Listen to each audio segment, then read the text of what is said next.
So friends, इस reading तक हर कोई नहीं पहुंच पाएगा क्योंकि ये रीडिंग हर किसी को नहीं मिलेगी, लेकिन जिसे भी ये रीडिंग मिलेगी वो समझ जाए कि महादेव की तरफ से आपके लिए कोई ब्लेसिंग आ रही है। महादेव मेरी रीडिंग के थ्रू आपको कोई मैसेज देना चाहते हैं। तो गाइस, सबसे पहले एनर्जी से कनेक्ट होने के लिए पेज को फॉलो कीजिए, कॉमेंट्स बॉक्स में जाकर हर हर महादेव टाइप कीजिए, रील को शेयर कीजिए। लेट्स सी महादेव क्या मैसेज देना चाह रहे हैं, क्या नेक्स्ट होने वाला है।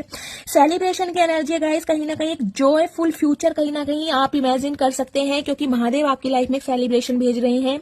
ये सेलिब्रेशन, ये मैनिफेस्टेशन गाइस आपका किसी भी एरिया ऑफ फील्ड से हो सकता है आपकी शादी फिक्स होने वाली है, हो सकता है आपके घर में किसी की शादी फिक्स होने वाली है। तो गाइस, कहीं ना कहीं एक अच्छा माहौल मुझे आपके घर में दिखाई दे रहा है, कोई ड्रीम जॉब आपको मिल सकती है। लिमिटेशन की एनर्जी गाइस, आपको किसी भी चीज की लिमिटेशन की जरूरत नहीं है क्योंकि आप उड़ने और आजाद होने के लिए आए हैं। आपके सपने जरूर पूरे होंगे, जो भी मैनिफेस्टेशन है पूरी होगी। वेल्थ की एनर्जी गाइस, कहीं ना कहीं महादेव आपको करोड़पति बनाना चाह रहे हैं। अनएक्सपेक्टेड मनी आपकी तरफ आ रही है क्योंकि मनी आप